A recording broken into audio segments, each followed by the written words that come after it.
राहुल को घर से ऑफिस तक पैदल जाने और वापस कार से आने में कुल 5 घंटे लगते हैं। यहाँ देखिए, पैदल और कार से वापस आने, जा रहा है पैदल और आ रहा है कार से, तब जाकर के उसको 5 घंटे का समय लगता है। अभी तक हम यहाँ तक काम करेंगे।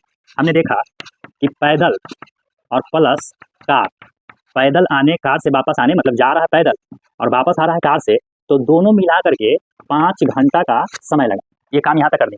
जबकि दोनों ओर पैदल चलकर आने जाने, दोनों ओर जा भी रहा है पैदल और प्लस में आ भी रहा है पैदल, जा भी रहा है पैदल और आ भी रहा है पैदल, तो दोनों कंडीशन में 8.5 घंटा समय लगता है।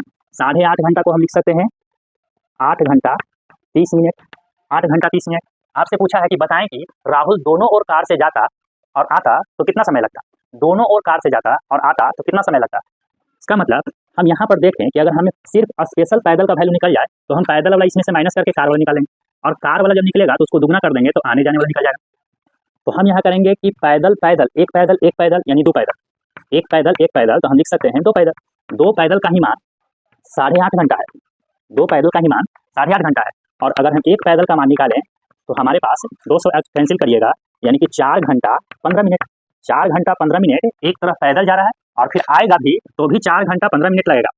अब यहाँ हमने देखा कि एक तरफ या दोनों तरफ पैदल एक सिंगल वैल्यू आ गया।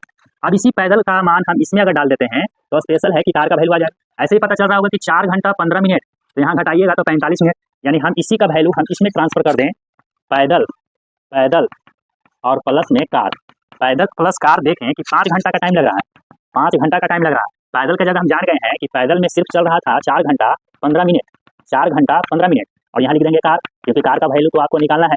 तो सिर्फ कार का वैल्यू जब निकालिएगा तो 5 घंटा में से आप 4 घंटा 15 मिनट को घटा दीजिए, तो आपके पास कितना बचेगा, तो मात्र बचेगा 45 मिनट। ये जो 45 मिनट जो देख रहे हैं ये सिर्फ कार का वैल्यू है, एक तरफ से या तो आने में या तो जाने में। लेकिन यहाँ कहा था कि कार से आता भी है कार से जाता भी है, यानी हम कह सकते हैं कि हमारे पास 2 कार का वैल्यू पूछा है। हम जानते हैं कि एक तरफ से कार से जब जा रहा था तो 45 मिनट का टाइम लगा, और इसी को अगर दुगना कर दीजिएगा तो दोनों तरफ से आने जाने कार का वैल्यू निकल जाएगा, यानी 90 मिनट। 90 मिनट हो गया और 90 मिनट आपका चॉइस नंबर है ए। अब इसी क्वेश्चन को हम थोड़ा सा शॉर्ट करके कोशिश करते हैं। एक ट्रिक है इसी के अंतर्गत। ट्रिक में है कि पहला जो समय दिया रहेगा, पहला जो समय दिया रहेगा उसको आप दुगना कर दीजिए और बाद वाला समय को आप घटा दीजिए, बाद वाले समय को घटा दीजिए। इसका ट्रिक इसी का है कि पहला वाला समय को दुगना कर दें और बाद वाले समय को घटा दें। तो पहला समय कितना था क्वेश्चन में देखें तो पहला समय आपके पास 5 घंटा है, तो पहला समय 5 घंटा। 5 घंटा को दुगना करना है, 5 घंटा को दुगना करना है, तो 5 घंटा गुना 2 माइनस बाद वाले समय, तो बाद वाले समय एक समय ये है जो कि बाद वाला ही है 8.5 घंटा। 8 घंटा 30 मिनट। अब इसको घटा दीजिएगा तो डायरेक्ट आपके पास 10 घंटा, और 10 घंटा में से 8.5 घंटा जब घटेगा तो निश्चित रूप से सिर्फ 90 मिनट आएगा, जो कि डायरेक्ट आंसर दे दिया, मात्र कितने में ही बना दिया। और ये समझने वाली प्रोसेस थी और इसका आंसर आपका चॉइस नंबर ए ही है। तो ये